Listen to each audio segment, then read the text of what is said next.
Party के कुछ रहनुमाओं के दरमियान ये डिस्कशन हो रही थी और मैं ख़ुद वहाँ पर मौजूद था और वहाँ पर ये बहस छिड़ी और एक रहनुमा ने वहाँ पर बरमला इस बात का इजहार किया, हम ही से किया, मैं था, मेरे साथ एक दो रिपोर्टर्स और थे और उन्होंने कहा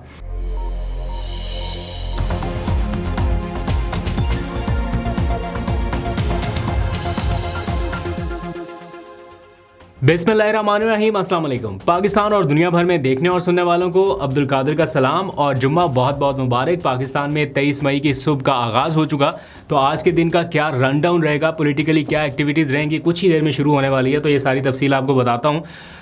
गुज़िश्ता रोज़ से इमरान खान से जो मुलाकातें हुई हैं पीटीआई के लोगों की, उसके बाद पीटीआई के कैंप में थोड़ी सी तब्दीली देखने में आ रही है। एक तो इमरान खान की वार्निंग काम कर गई ना, जो उन्होंने कुछ लोगों को वार्निंग मैसेजेस जारी किए थे, उसके बाद फटाफट दौड़े लगी हैं, कोई केपी से उठ के इस्लामाबाद पहुंच गया, अभी थोड़ी देर बाद आपको शायद टीवी पे भी नज़र आ जाए, उसकी तफसील आपको बताता हूं। और फिर इमरान खान का जो फोकस है इस टाइम अपने से ज़्यादा वो कारकुनान की रिहाई के ऊपर है कि उनके जो कारकुन असीरान हैं उनको किसी तरह जल्द अज जल्द रिहा कराया जाए। तो वो वक्तन फ़वक्तन पार्टी के लोगों को डायरेक्शन देते रहते हैं और कल भी उन्होंने डायरेक्शन दी, जिसके बाद पार्टी की अंदरूनी सतह पर कुछ मीटिंग्स जारी हैं वुकला की। और इस बारे में मुझे पहले से भी कुछ हिंट्स ऐसे मिल रहे थे और पार्टी के अंदर ये चीज़ डिस्कस हो रही है। अली अमीन गंडापुर का 30 करोड़ रुपया ये कहाँ पे गया, इसके बारे में पार्टी में बहुत सारे सवालात उठ रहे थे, तो मैंने सोचा चले कुछ तफसीलात आपके सामने भी रखता हूँ कि ये कोई छोटी रकम नहीं है। 30 करोड़ रुपया कहाँ पर गया और कैसे गया, इसकी बड़ी होशरुबा तफसीलात है, लेकिन पहले थोड़ा सा डिस्कस कर लेते हैं पार्टी के अंदर का माहौल कैसे बदला बदला सा नज़र आ रहा है। इमरान खान की वार्निंग के बाद बेसिकली क्या हो रहा है कि कल से जो मुलाकातें हो गई हैं इमरान खान से पीटीआई के लोगों की, अली अमीन गंडापुर की भी 2 महीने के बाद मुलाकात हुई, तो बहुत सारी ऐसी चीज़ें हैं जिनके बारे में गाइडलाइंस लेना थी, चीज़ें स्टक थी, मामलात रुके हुए थे, जमूद का शिकार थे पार्टी के अंदर। अब वो चीज़ें जो हैं वो आहिस्ता आहिस्ता बेहतर होना शुरू हो गई कि वो डायरेक्शन आ गई है, गाइडलाइन आ गई, बहुत सारे मामलात के ऊपर इमरान खान के सिग्नल्स का इंतज़ार था वो मिल गए। तो अब पार्टी के अंदर इन मुलाकातों के बाद मीटिंग्स का सिलसिला जारी है कि फॉलोअप अब बहुत सारी चीज़ों को कैसे कैसे करना है। एक तो आपको पता है इमरान खान ने कल कहा कि जो पार्टी के सेक्रेटरी इत्तलात हैं शेख वकास अकरम, वो पार्टी को ठीक से डिफेंड क्यों नहीं कर पा रहे। टीवी के ऊपर तो नज़र आ जाते हैं लेकिन फोर फ्रंट के ऊपर जिस तरह से होना चाहिए एक्टिव वैसे नहीं है। तो उनका ये मानना था कि अगर वो किसी मजबूरी की वजह से, जो कि वो ये समझते हैं शेख वकास अकरम के, उनके ऊपर कत्ल की FIRs दर्ज की जा चुकी है 26 नवंबर के वाक़े को लेके और बहुत सारे इश्यूज़ को लेके, तो उनके ऊपर इतने मुकदमात हैं कि अगर वो इस्लामाबाद आते हैं तो मुमकिन तौर पर गिरफ़्तारी उनकी हो सकती है। तो इमरान खान ये कहते हैं कि अगर उनको ये सारे इश्यूज़ हैं, प्रॉब्लम है, वो नहीं हैंडल कर पा रहे, तो फिर ये ज़िम्मेदारी किसी और के पास चली जाए, फिर रऊफ़ हसन कर ले, क्योंकि रऊफ़ हसन के ऊपर तो पहले भी एक बार आपको पता है ख्वाजा सराओं का हमला हुआ, उसके बाद से भी वो रुके नहीं थे, उन्होंने अपनी उसी तरह से एग्रेसिव टोन में पार्टी का नैरेटिव जो था वो आगे पहुँचा रहे थे। लेकिन शेख वकास अकरम साहब जो हैं वो काफ़ी अरसे से, तकरीबन कोई 5-1 महीने हो गए हैं, शायद इससे भी ज़्यादा, मैं मोहतात अंदाज से 5 महीने कह रहा हूँ, ये चले गए खैबर पख्तूनख्वा और वहीं पे हैं, मतलब नवंबर के बाद यहाँ पे इस्लामाबाद तो नहीं आए वो। और हमारे एक ग्रुप में भी ये मैसेजेस हो रहे थे जिसमें वो भी ऐड हैं, तो उनसे जब ये पूछा गया इस बारे में, किसी सहाफ़ी ने ज़रा तनकीद कर दी, तो उन्होंने एक वॉइस नोट भी किया था जो कि मैंने सुना भी उस टाइम, और वो उनका मौक़िफ़ ये था कि आपको अंदाज़ा नहीं है कि हमारे ऊपर कितने मुश्किल हालात हैं और हमारे ऊपर ये FIR है, ये FIR है, घर, कारोबार, मकान, ये वो सारी उन्होंने डिटेल बताई कि बातें करना आसान है लेकिन प्रैक्टिकली झेलना इसको मुश्किल है। तो इसलिए वो खैबर पख्तूनख्वा में वहीं से प्रेस कॉन्फ्रेंस कर रहे थे। तो इमरान खान ने कल जो वार्निंग शॉट जारी किया कि फिर रऊफ़ हसन को ज़िम्मेदारी दे देंगे, तो उसके बाद फ़ौरन से हमारे पास मैसेज आया कि जनाब सुबह 10 बजे जो है वो उनकी प्रेस कॉन्फ्रेंस होने जा रही है और होगी भी इस्लामाबाद में। तो दैट मीन्स कि अब से कुछ देर के बाद जब आप ये व्लॉग देख रहे होंगे तो शायद ये प्रेस कॉन्फ्रेंस शुरू हो चुकी हो या होने वाली हो, या देख रहे होंगे आप कहीं क्लिपिंग्स, तो मैं भी इसको कवर करने जाऊँगा, आपको अपडेट करूँगा। पार्टी के अंदर इस टाइम बहुत सारे इश्यूज़ को लेके ये मुज़ाकरात वाला मामला और बाकी सारा कुछ डिस्कशन जारी है। लॉयर्स बैठे हैं, अली अमीन गंडापुर बैठे हैं, लीडरशिप बैठी है कि अब आगे करना क्या है। ये मुज़ाकरात वाली बाय द वे जो ख़बर चल रही थी या जो कुछ भी था, या इमरान खान के ट्विटर में उसकी बिल्कुल बड़े क्लियर अंदाज में बताया गया कि कोई उनसे मिलने नहीं आया और ये ख़बर झूठी है। अब मैंने भी उस दिन हर तरह से तस्दीक करने की कोशिश की, हर जगह से वेरीफाई करने की कोशिश की, जो ज़िम्मेदारान हो सकते थे मुतल्लिका, जिनके पास ज़रा सी भी इंफॉर्मेशन हो सकती थी, किसी से भी हिंट नहीं मिला कि ये मुलाकात हुई है। बट कुछ सहाफ़ी क्लेम कर रहे थे और वो अभी भी अपनी ख़बर के ऊपर कायम है और वो कह रहे हैं कि नहीं 8 दिन के बाद तरदीद हुई है तो कुछ ना कुछ तो पॉसिबिलिटी हो सकती है। बहरहाल इमरान खान ने जब कह दिया कि कोई मुलाकात नहीं हुई तो हमारे पास और कोई ऑप्शन नहीं है कि हम अभी भी इस ख़बर के ऊपर इसरार करें। मुझे नहीं लगता कि इमरान खान ऐसी किसी मुलाकात को छुपाएंगे और जिस तरह का मंजरनामा चल रहा है मुलाकात मुझे नहीं लगता कि हुई भी होगी। अब मैं कुछ तजिया निगारों के वो पढ़ रहा था बयानात और देख रहा था कि वो किस किस्म की लाइन टो कर रहे हैं। वो अभी भी एक ही चीज़ के ऊपर फंसे हुए हैं, पिछले कोई साल 1.5 साल से जिस चीज़ के ऊपर फंसे थे अभी भी उसी के ऊपर है कि इमरान खान को अपने सोशल मीडिया पॉलिसी जो है वो रिवर्स करनी होगी या उसके ऊपर नज़रसानी करनी होगी और जब तक सोशल मीडिया टीम को वो काबू नहीं करेंगे तब तक उनके लिए नरमी पैदा नहीं होगी। देखें, एक बात अंडरस्टैंड करने वाली बात है, एक टाइम था जब इमरान खान प्राइम मिनिस्टर थे, सोशल मीडिया टीम काम कर रही होती थी, बहुत सारी चीज़ें थी, तो हम भी इस चीज़ को विटनेस करते थे। उस टाइम ट्रेंड्स वगैरह बनते थे, उस टाइम सोशल मीडिया टीम बाज़ाब्ता इन्वॉल्व होती थी और ये सारी चीज़ें चलती थी। उससे पहले भी जब वो नहीं भी थे तब भी वो पार्टी का नैरेटिव है,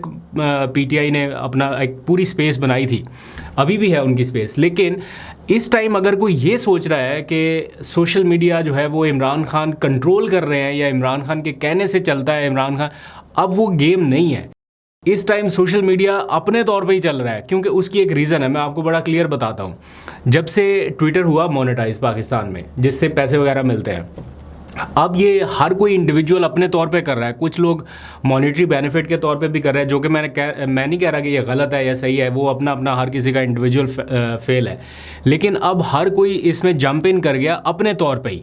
अब उसको ज़रूरत नहीं है कि इमरान खान की कोई डायरेक्शन आए या पीटीआई का सोशल मीडिया उसको कोई डायरेक्ट करे, क्योंकि पीटीआई का सोशल मीडिया जो है पाकिस्तान में वो उसके ऊपर तो बड़े सख्त वक्त रहे हैं। तो अब वो उस पोजीशन में तो है ही नहीं कि वो पूरी एक प्रॉपर जामे मनसूबाबंदी कर सके, सिवाय उन चंद लोगों के जो बाहर बैठे हुए हैं, मुश्किल से पार्टी का नैरेटिव या बयानियाँ चला रहे हैं, वो भी बड़े महदूद पैमाने पर। तो अब यहाँ पे जो लोग हैं वो अपने तौर पे अपनी एक राय रखते हैं, अपने तौर पे वो कुछ ना कुछ कह रहे हैं। उनको आप देखें, कोई भी चीज़ होती है विद इन सेकेंड्स सारा सोशल मीडिया के ऊपर भर जाता है। तो क्या ये कोई डायरेक्शन आ रही है इमरान खान की जेल से या कोई ऐसा हो रहा है? तो ऐसा बिल्कुल नहीं है। ये अलग बात है कि बहुत सारे लोगों के सेंटिमेंट्स उनसे मैच कर जाते हैं तो वो उन्हीं का नैरेटिव बन जाता है, तो ऐसा लगता है कि शायद वही इमरान खान ही चला रहे हैं। तो ये अब बहस जो है कि सोशल मीडिया की वजह से इमरान खान के ऊपर वक्त सख्त आना है, ये अब हमें भी इसके ऊपर थोड़ी नज़रसानी करनी चाहिए कि इमरान खान पर अच्छा बुरा वक्त उनके अपने फेल की वजह से होना चाहिए, ना कि सोशल मीडिया यहाँ पर बैठे चंद लोग क्या कर रहे हैं उसका ज़िम्मेदार इमरान खान जेल के अंदर बैठा नहीं हो सकता। तो ये इस टाइम सिचुएशन है। एनी हाउ,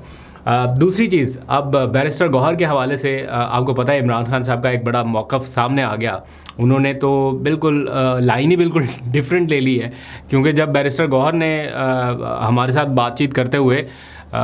वेलकम किया कुछ चीज़ों को और उन्होंने जिस तरह की स्टेटमेंट्स दिए हैं,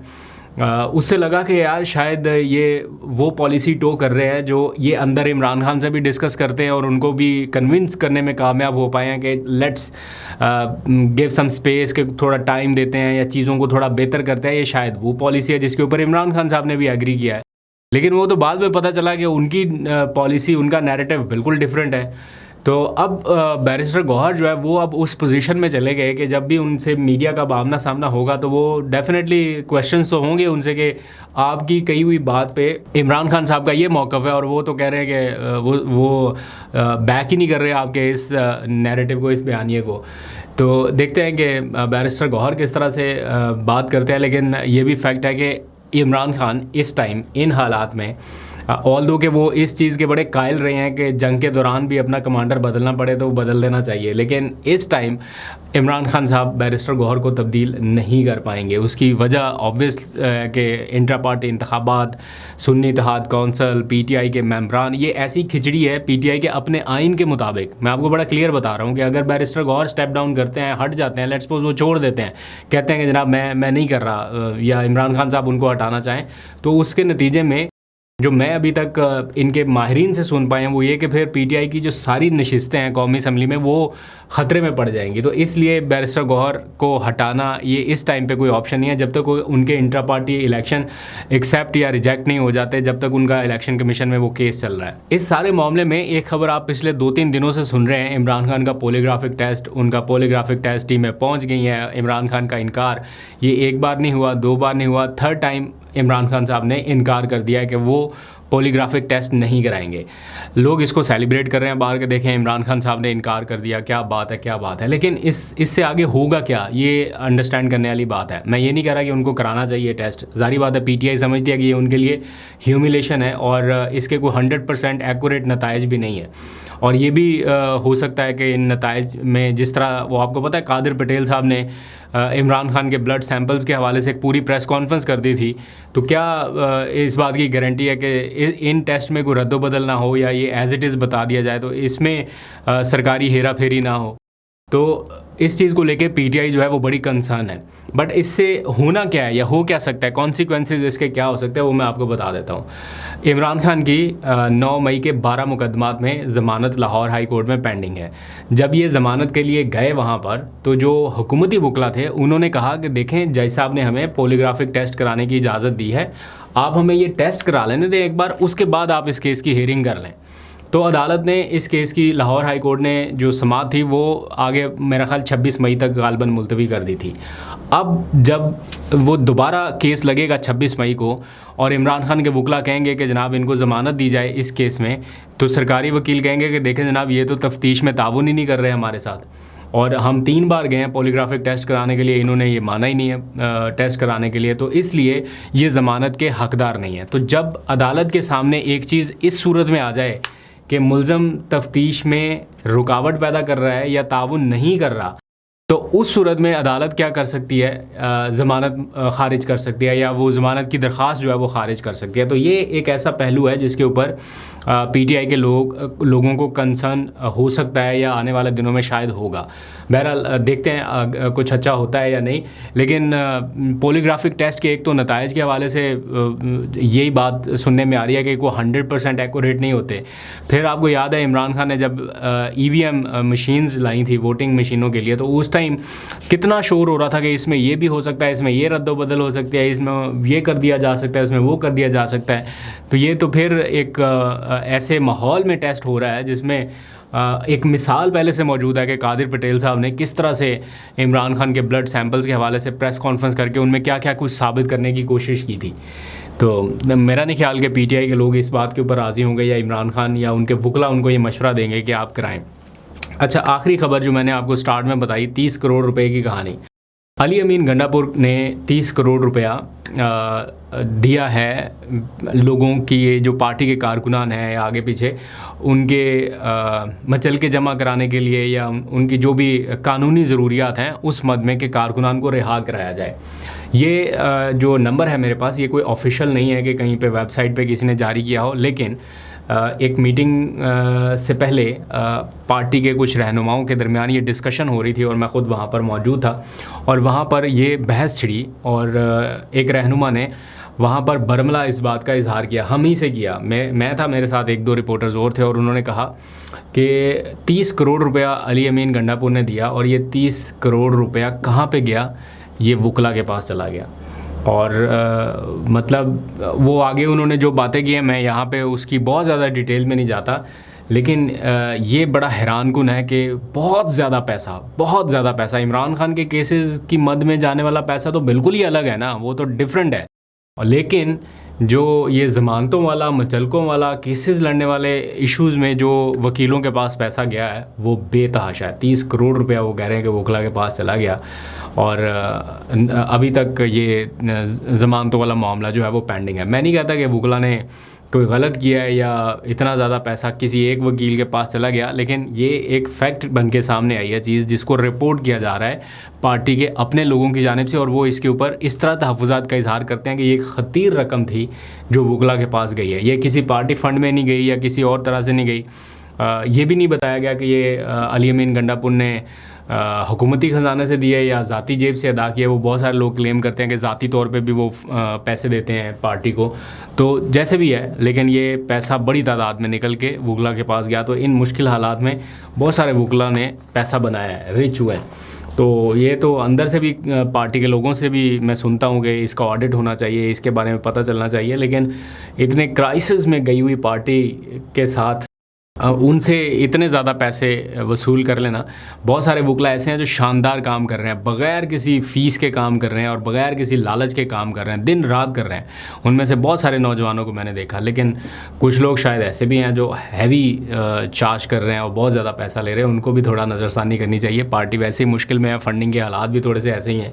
तो थोड़ा मुश्किल हो रहा है पार्टी के लिए। अभी तक के लिए इतना ही, आपको फर्दर अपडेट करूँगा इस प्रेस कॉन्फ्रेंस से वापस आगे क्या कहते हैं। अपना बहुत सा ख्याल रखिए। अल्लाह हाफ़िज़।